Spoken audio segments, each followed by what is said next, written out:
It gets lonely at the top, and when you are at a stage within your business where you're looking to grow it and take it to the next level, and you are managing people and you haven't done it before, a mentor is absolutely fantastic to have someone who, as a director of an established business, who is managing people, to act as a sounding board, to give relevant tips and advice for where they want their business to be. And very importantly, in a recession. There are a lot of young business owners at the moment who have successfully built up a company over the last 5-10 years, and this is their first real recession. And their ability to learn from someone who has been through the last recession we had in the UK is a really, really important thing. People ask me a lot of the time, what is mentoring?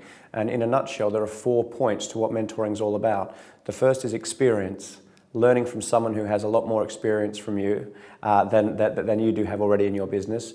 The second point is guidance, so they can guide you through the decisions and the goals that you want to achieve and make sure that your goals are relevant.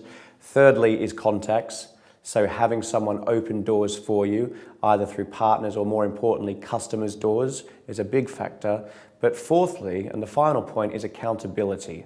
And that is something that really makes mentoring work so well, is to be meeting with your mentor regularly, usually on a monthly basis minimum, and have them give you small steps on a monthly basis to achieve your objective. So on top of the experience, guidance and opening doors which mentors provide, it's having that accountability to make sure that you are making those progressive steps that your mentor has set out for you. That's what makes it work really well. As long as they are relevant to the industry and the business and have achieved success, it's very, very important. A saying that I use a lot is, be careful who you take advice from. And if they are known by you already, if you like them, you trust them, you've seen that they are a successful business person, and more importantly, they are willing to invest the time into you, then I don't see any issue at all with having someone who you already know. If it's friends and family, I would advise that you actually find someone outside of that circle, because it's never healthy to be mixing business with pleasure.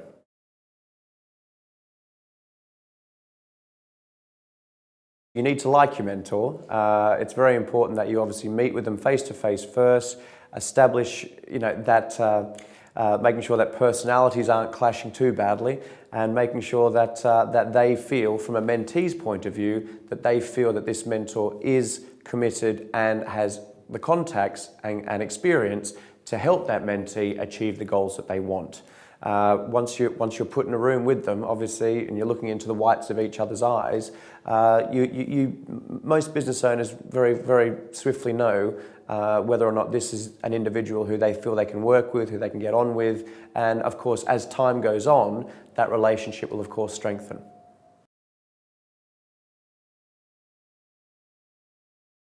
When you first meet your mentor, the key thing to establish between the two of you is what the time frame of it's going to be, and what the goal or goals that you want to achieve in your business within that time frame is going to be. Now, that will usually come first from the business owner. So they live and breathe their business day in, day out. They know what they want to achieve, and the key thing from the first mentoring meeting is for the mentor with the larger level of experience to look at the goal, and based on where they are now, decide whether or not that is a realistic goal which can be achieved in that time frame. By the end of the first meeting, what you really want to have seen and established is a goal that both mentor and mentee have agreed to, that they both feel is achievable, will be a challenge, and that they're going to work together in order to get that done. 6 months is the absolute minimum time that you want to give yourself as a business owner the opportunity to achieve the goal that you've set yourself. 1 month obviously is not long enough, 3 months isn't long enough. 6 months is usually the minimum period of time that you want to commit to that relationship, both mentor and mentee, to achieve that goal. The good thing about extending that time frame, let's say to 12 months, is that you can expand the size of your goal. And when it comes to investment, when it comes to year on year end for your accounts and what your profits are going to be, it's always based on a financial year. So no one looks at documents of a financial 6 months as well. So it very much ties well into what your business has achieved in this year as a result of being mentored. But it doesn't have to be just 12 months. You can continue to extend that program for as long as you want. But as long as you achieve the ultimate goal in year 1, then what you do is you just do it all over again by year 2, year 3, etc., and expanding what you want to achieve.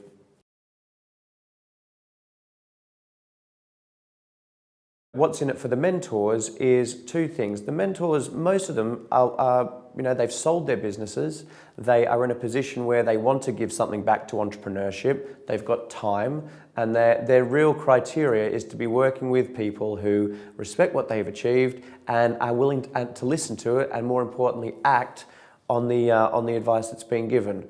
There's nothing more frustrating to a mentor than having someone who listens to what's being said, says, I will do it, and then inevitably next month nothing's been done.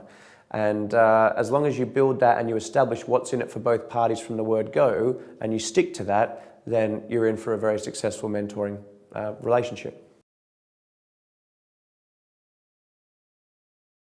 What we often say is that your goal is often to outgrow your mentor.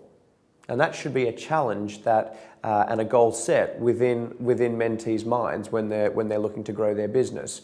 So there's nothing wrong with changing mentors as your business is taken to the next level, but it varies. You know, there are some people who we've dealt with who 3.5 years on are still with that same mentor.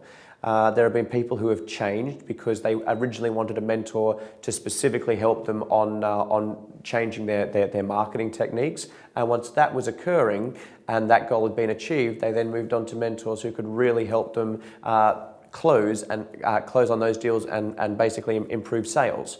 So the goal really that we encourage mentees to do is to outgrow your mentor, but we don't advise, and this comes from experience, to have more than one, because often a lot of time is spent listening not just to one opinion but two, and it effectively doubles the workload to an already existing very busy business owner, and less progress gets done.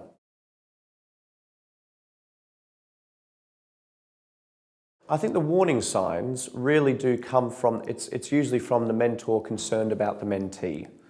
Because mentors, as I said before, they're very, very difficult to find. So the ones who have put their hand up and said, I am a mentor, right? I am committed to achieving growth and improvement in the business and the businesses that I'm helping.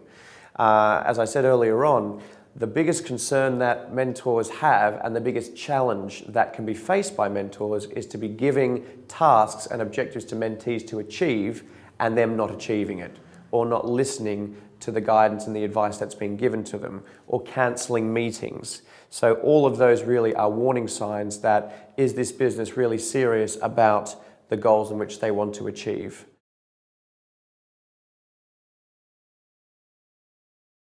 I'm definitely of the opinion that mentees should be paying for mentoring. There are organisations out there that do offer it for free, and we've seen the comparisons in terms of the results that have been delivered and those that hadn't. And it's not so much as, not really about the mentor, but it's really, we see mentoring as an investment for business owners who want to leverage off that experience, that guidance, that honesty, and that accountability that mentors provide. And that's why we feel it's an important investment for businesses, because personally I'm of the view that most people in life don't put much value on things if they are free. If they're investing in it, they're paying for their time, there's such a strong, much stronger chance that those goals will be achieved.